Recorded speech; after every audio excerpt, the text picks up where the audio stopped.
से क्लैरिटी नहीं दिया कि हुआ क्या है, और ये भी नहीं कि जो बच्चों ने जो इतने दिनों से परेशान रहे, धरना में रहे या जिस तरह से प्रदर्शन अपनी बात रखते, उनको एक मेंटल फ्रेम सेटल होने का भी टाइम नहीं मिला कि एग्ज़ाम पोस्टपोन। तो ये सब चीज़ देख के यही समझ में आया कि क्या बिहार में हमारे एग्ज़ाम कंडक्ट करना इतना बड़ा बात हो गया कि हम परीक्षा ठीक से नहीं कंडक्ट करा पा रहे। तो ये मेरी समझ है, मैं अब आप लोगों से समझना चाहता हूँ, बिकॉज मैं चाहता हूँ कि इस बात को पॉलिटिसाइज नहीं किया जाए, और मेरा मकसद ये बिल्कुल नहीं है कि मैं आके भाषण करूँ और आप यहाँ पे मतलब उत्तेजित हो जाए और फिर आप पे दबाव बने। ये बिल्कुल ये नहीं होना चाहिए। तो सही बात है, आपका एक इशू है जो समझना बहुत ज़रूरी है, और आज ही जनसुराज की तरफ से भी मैं युवा अध्यक्ष की भूमिका में युवा का प्रदेश के रूप में आया हूँ।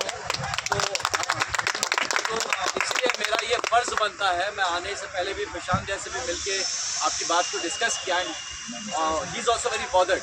वो भी बोले कि यार ये हर 6 महीना में ये हो रहा है बिहार में, मतलब ये हो क्या रहा है। एक बार गलत हो आदमी सुधर जाता है, समझ जाता है, सीख जाता है।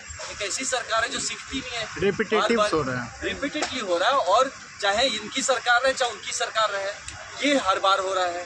तो ये प्रॉब्लम कहाँ है? तो ये सब सोच के ही मैं आया आपके पास ये समझने के लिए कि वो क्या इश्यूज़ हैं जो आपके मन में है अभी के लिए, और आपको क्या लगता है इसका हल क्या हो सकता है। फिर मैं चाहूँगा कि आपकी बात को लेके मैं कमीशन से भी मिलूँ, और जो सीनियर मोस्ट हमारे ब्यूरोक्रेट्स और इवन डीजीपी सर से मैं चाहूँगा कि उनसे मिलूँ, और आपकी बात को तरीके से रखूँ उनके सामने कि इसको सुनने समझने की बात है। हमारे बच्चे हैं, ये हमारे दुश्मन नहीं है, हमारे आपके घरों के बच्चे ही हैं जो अगर परेशान हैं। अगर अपने घरों के किसी के बच्चे परेशान हो तो आप उसकी काउंसलिंग करते हैं, समझाते हैं। ज़्यादा परेशान तो फॉरेन भेज दे रहे पढ़ने, और हमारे बच्चे को पिटवा दे रहे हैं आप। तो ये चीज़ मुझे भी ख़राब लग रहा है। तो मैं आपसे अब इतना मीडिया चालू हो गया कैमरा, तो I am feeling very shaky कि इसमें मैं कैसे बात करूँ कि क्या इश्यूज़ हैं आपके यहाँ पे। हाँ मैम,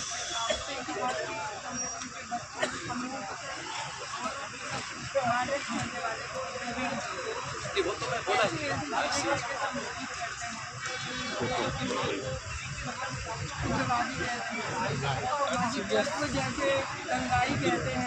दुर्भाग्य है कि मैं जब लोकसभा चुनाव लड़ रहा था तो ऐसे ऐसे नेता है जो मुझे अर्बन नक्सली कह रहे थे, जो कि देश के लिए लड़ा, जिसको राष्ट्रपति ने वीरता पुरस्कार दिया। तो ऐसे नेताओं के बारे में तो और नथिंग टू कमेंट है ना, उनकी समझ ही शायद इतनी है। इश्यूज क्या है इस पे? इश्यूज को एक आदमी बताइए। सर बैठे हुए हैं सर तो बताएंगे ही, बट स्टूडेंट भी तो बताएगा। ठीक है, सब शांति से समझ सके, वो समझ नहीं आया। सभागार में जो 1 घंटा पहले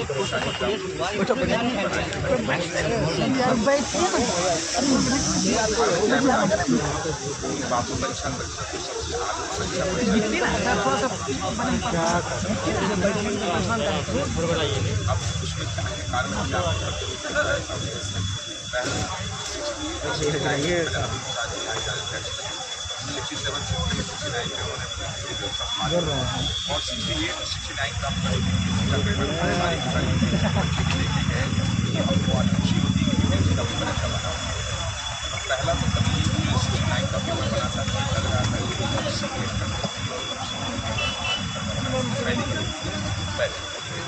दूसरी चीज़ जो परीक्षा फंक्शन घटना का क्या घटना या घटना सच्चाई कुछ और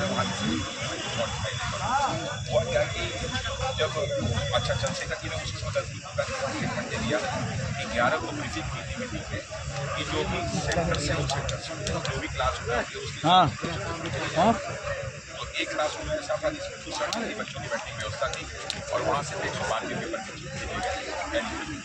तो हुआ क्या, उन्होंने स्टेटमेंट क्या दिया मैं बता रहा हूँ उसके पीछे कारण। तो हुआ क्या कि उन्होंने कहा कि बगल वाले क्लास में तो अपने क्वेश्चन पेपर से तो बगल से आए, तो बगल से क्वेश्चन पेपर जब आए तो यहाँ मुझे बताया था आना था। सर जब वो आया हमारे पास पैकेट, तो पैकेट लगा हुआ था, मैं सबसे आगे बैठे हुए देख रहा था।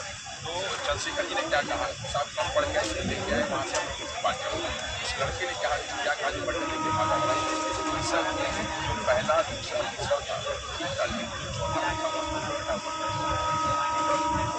अगर डीएम साहब सही और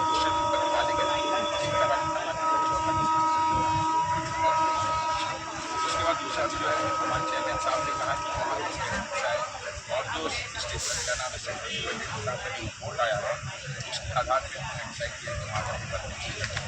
जबकि साहब स्टेट सब सुपरिटेंडेंट का जो है 12 बजे का जो है कॉन्टैक्ट हुआ और जो है रात